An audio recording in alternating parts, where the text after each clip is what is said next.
Well, greetings, my friends. Hello, and welcome once again to another video I'd like to share with you, Star Trek related. I'd like to share the another box set, gift set. This is a Blu-ray gift set, and this one is the final in the series of 3 films from the Star Trek reboot series. This is going to talk about Star Trek Beyond, and this gift set actually has the ships. It's got the Enterprise, it's got the U.S.S. Franklin, and it's got Krall's ship. Obviously they're not into scale with each other. Anyway, this one is the final in the new movies series. This is the 3rd one, the latest one. And like I did for you for the last 2, I'd like to show you a little bit of information about the movie.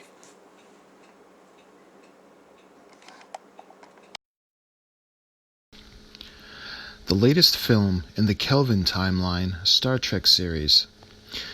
J.J. Abrams would direct the first 2 films, but it would be Justin Lin who would direct Star Trek Beyond. The film opens up on Stardate 2263.2. We see the U.S.S. Enterprise orbiting a planet called Tanaxi. Captain Kirk is in the chambers of the high government of the Tanaxians in an attempt to negotiate peace. As he is representing the Febonans, he offers an object as a token of respect and peace. This object is the Abranath. Negotiations do not go as planned, and upon returning to the ship, Mr. Spock places the Abranath in the Enterprise's archives. It is day 966 of the historic 5-year mission, and the U.S.S. Enterprise is headed to Starbase Yorktown. In a scene reminiscent of Captain Pike and Captain Kirk from the Prime timeline, sharing difficulties of command with their doctors, Dr. McCoy shares a pre-birthday drink with Captain Kirk after stealing a bottle from Mr. Chekhov's locker. Upon arrival to the Yorktown Starbase, the crew embarks to relax. Mr. Sulu is greeted by his family. Mr. Spock would be visited by 2 Vulcans who would bring him items which belonged to Ambassador Spock from the Prime timeline. Among these items are a personal photo of the crew of the U.S.S. Enterprise and a photo of Ambassador Spock himself with the star dates 2230.6 to 2263.02. Captain Kirk would request to be promoted to Vice Admiral and would recommend Mr. Spock to replace him as captain of the Enterprise. That is when the starbase would pick up a distress signal from an approaching ship. The alien's name would be Kalara, who escaped in an escape pod. She would ask for help in rescuing her crew, which was beyond the nebula. The Enterprise would leave to help her and travel into uncharted space. The Enterprise would later arrive at the planet Altamid, which is a Class M planet. They would then encounter an alien ship. The ship would jam their scans and offer no communication. The ship would then break into many tiny pods, which would travel as a swarm. They would then swarm the Enterprise, attacking and cause great damage. The Enterprise would be disabled. Her nacelles would be cut off at the bottom of the nacelle pylons, separating them from the secondary hull. The warp drive would be inoperable as a result. There would also be many hull breaches throughout the ship. And once fully disabled, the aliens would then start to invade the ship. We are then introduced to Krall, who is their leader. He is searching for the artifact called the Abranath. This was the artifact that Kirk attempted to give as a peace offering from the Febonans. Mr. Scott restored the impulse drive. The Enterprise would attempt to escape back to the nebula. The attack would continue, however. The swarm would then attack the saucer pylon and cut the ship in half, separating the primary and secondary hulls. The impulse drive would not work as long as the saucer pylon was still connected, and the primary hull would be connected to what remained of the saucer pylon. Kirk and Uhura would manage to separate the sections and restore the impulse drive. Kirk had given the abandoned ship order, and most of the crew would leave in pods. But the pods would also be captured by Krall, capturing the crew. Ultimately, the saucer section would be hopelessly caught in Ultimate's gravity, and even Kirk would leave in an escape pod with the remaining crew members. The saucer section would then fall into the atmosphere and crash onto the planet's surface. The swarm that followed the saucer section would be burned up in the atmosphere. Uhura and the rest of the captured crew would be interrogated by Krall, who wanted Captain Kirk. Uhura would inform Krall that his attack was an act of war against the Federation. Krall would snap back that the United Federation of Planets in itself was an act of war, and he would ultimately recover the Abernath. Kirk, Mr. Chekhov, Mr. Spock, Dr. McCoy, and Mr. Scott all land on the planet in their escape pods. Upon landing, they immediately begin to search for each other. Captain Kirk and Mr. Chekhov search for the primary hull of the Enterprise. They would later be attacked by Krall's soldiers. They would find a saucer section and be able to use the thrusters to help them escape. The alien Kalara would be killed in their escape.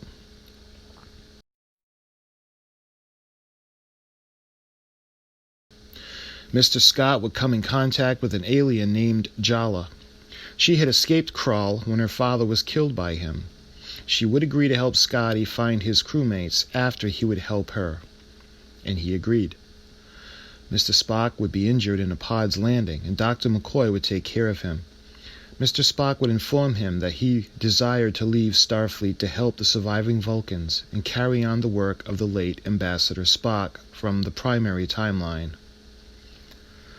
Mr. Scott would follow Jala back to where she was living. It turned out that it would be the U.S.S. Franklin, designation NX-326. The Franklin had been reported missing over a century earlier. Kirk and the remaining crew members would later be united. They would decide that the U.S.S. Franklin would be the best way off the planet to pursue Krall. Krall had planned leaving Ultimate and attacking the Yorktown. He would kill everyone on the starbase with a bioweapon and then use it as a base of his own to launch his attack against the Federation. Mr. Scott would inform Captain Kirk that the Franklin was built in space, hence the name Starship. He said it cannot just be jump-started. That's when Kirk smiled, and we later see them bring the Franklin to the edge of the cliff and take her over the side. As the speed increased, the engines were able to be jump-started back online. The U.S.S. Franklin would then fly through the atmosphere and leave the planet in order to pursue Krall. It would later be learned through the Franklin's log that Krall was in fact Captain Balthazar Edison, and the U.S.S. Franklin was his ship. They were marooned on Ultimate by a wormhole. Captain Edison would reject the Federation's unity values. He felt that the Federation had abandoned both himself and his crew. He was able to survive using technology from the extinct race that originally inhabited Ultimate. He would use the dormant drone workers from that race to use in the swarm he used to attack with. Fueled by desire for revenge against the Federation, Krall would attempt to enter the Yorktown's ventilation systems to release his bioweapon. As they pursued Krall, Mr. Spock theorized how it could be possible to disrupt the many tiny ships in the swarm.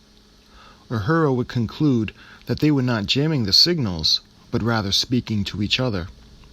And Captain Kirk would realize that it would be VHF or radio waves that could disrupt the swarm. As they traveled into the heart of the swarm, they would broadcast Sabotage by the Beastie Boys, music in which Jala had been listening to while her time on the Franklin. This was left behind by the crew. Upon release of the radio waves, the swarm immediately began to be destroyed. Krall would escape later and enter into the Yorktown and eventually get into the ventilation system. Kirk would chase him into the ventilation system, and in an epic fight, Kirk would eventually eject Krall into space. Both Krall and his weapon would be destroyed. Mr. Spock and Dr. McCoy would be able to save Captain Kirk before he himself was ejected into space.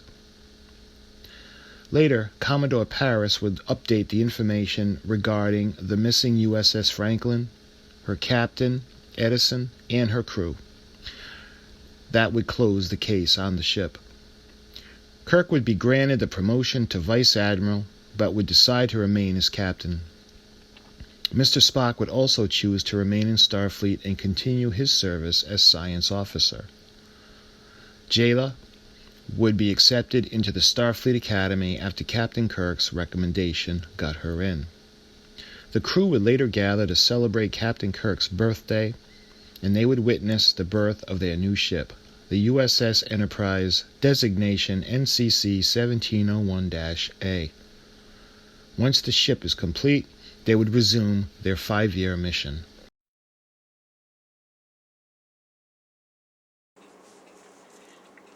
So the first thing that you can tell is that it's an exclusive, the ultimate Blu-ray gift set.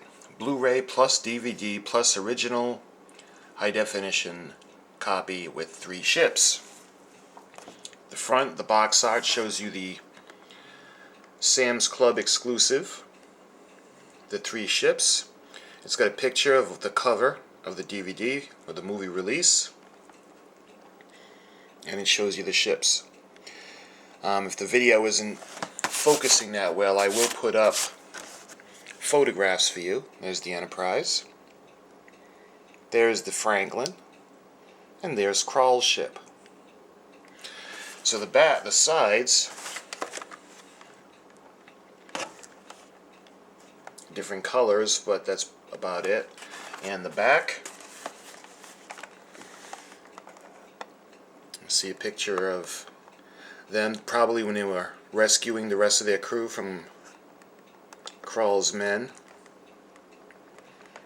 You can see again they got a picture of the ships, and they show the special features on the discs themselves. And as with the others, there's a little description on the back. A fun and thrilling adventure, quote, "From director Justin Lin and producer J.J. Abrams comes one of the best reviewed action movies of the year.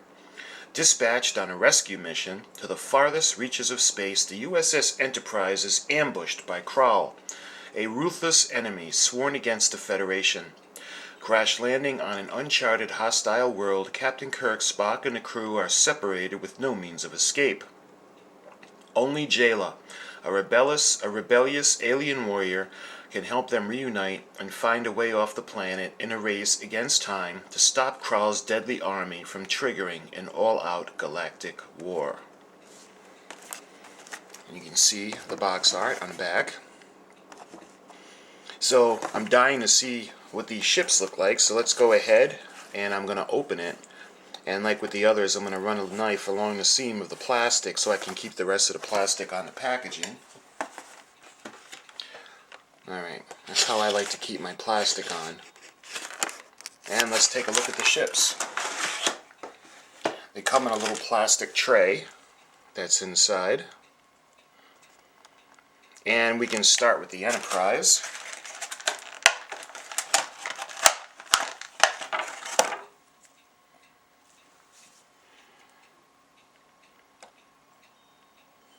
For scale, this makes me think of like what the Micro Machines would be, or the Hot Wheels. Although with Hot Wheels, they're die-cast metal. These are vinyl. Feel like vinyl or soft plastic. The Enterprise, and they each have their own stands. So let's get the stand out.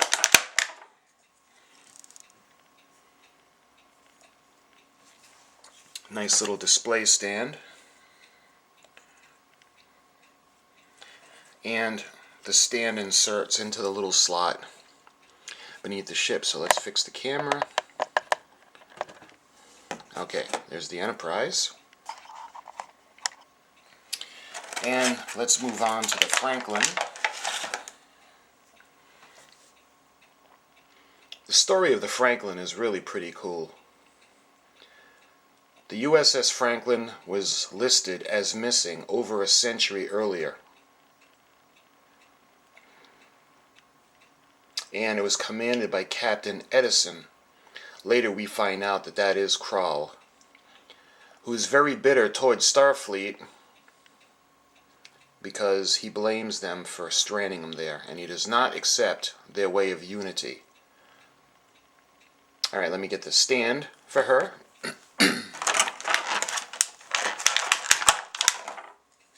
All the stands are alike and the same. They got a little slot, and you insert the stand into the slot. Alright, we'll put that next to the Enterprise. And finally we've got Krall's ship. We'll get it out of the plastic tray.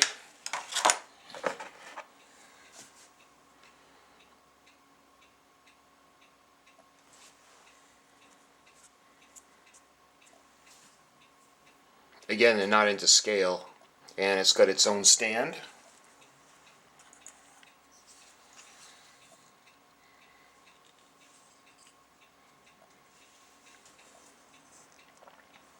And we'll put that. So let me zoom in so you can see some details on the ships.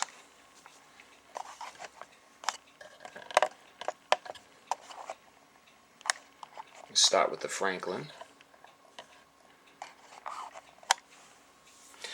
Like I said, these are small, but they are detailed, and it is a fun little goodie to get with the movie. Hopefully it'll stay in focus for you. And we can show you the U.S.S. Franklin. I believe this is designation NX-326, I believe. This is taken from the same time frame as Star Trek Enterprise with Captain Archer. Captain Archer's ship was NX-01, and this is NX-326. You can see the detail, and plus I'll put up pictures for you guys. So that's the Franklin. Let's show you the Enterprise.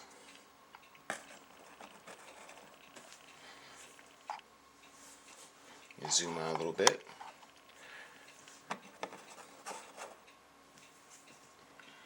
And see the blue on the Bassard collectors.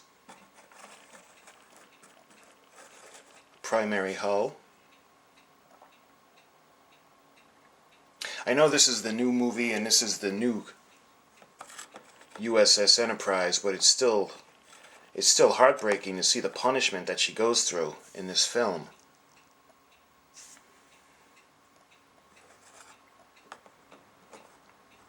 I can't imagine them doing that to the to the Enterprise refit.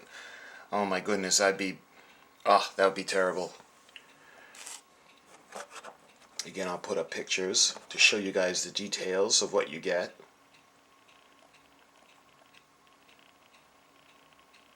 The U.S.S. Enterprise. Okay, let's show you Krall's ship.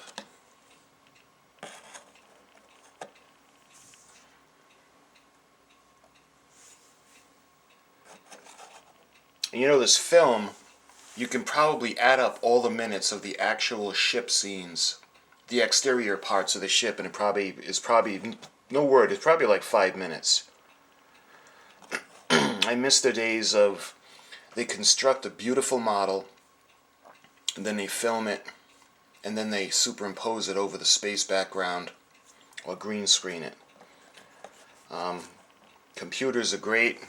They help out a lot. You can do a lot with computers, but I don't like computer-generated CGI images of the ships. It just doesn't look... You could just tell they're not right. You know, for instance, the Star Trek series, the original series, when they re-released the episodes digitally mastered, well, they redid the film cells, and they were great because the color and the sharpness really came out. But instead of doing the original filming with the ship itself, they put it all to CGI, and it's just not the same. It doesn't look right. Anyway, that's just my opinion. But these are the ships that come with the video. So let me put them all back in frame. And I'll show you what else is in the box. Over there, we'll put the ships.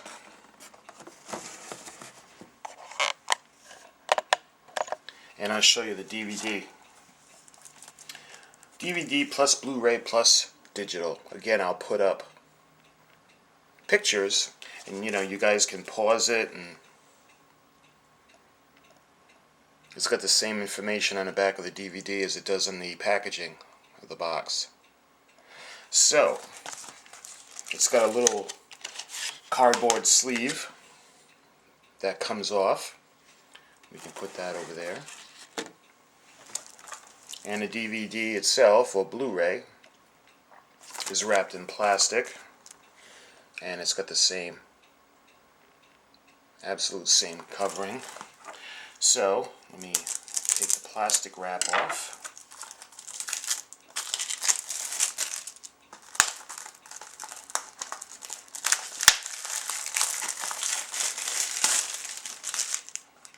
Beautiful. Alright, so open it up, and as with the other one, you've got more from Paramount.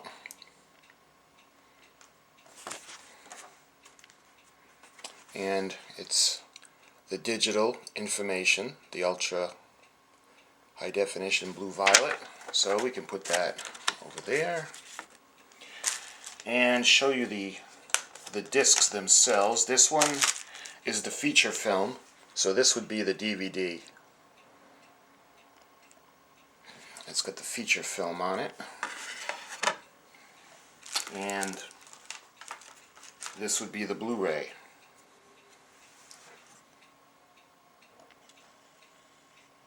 And this has the special features.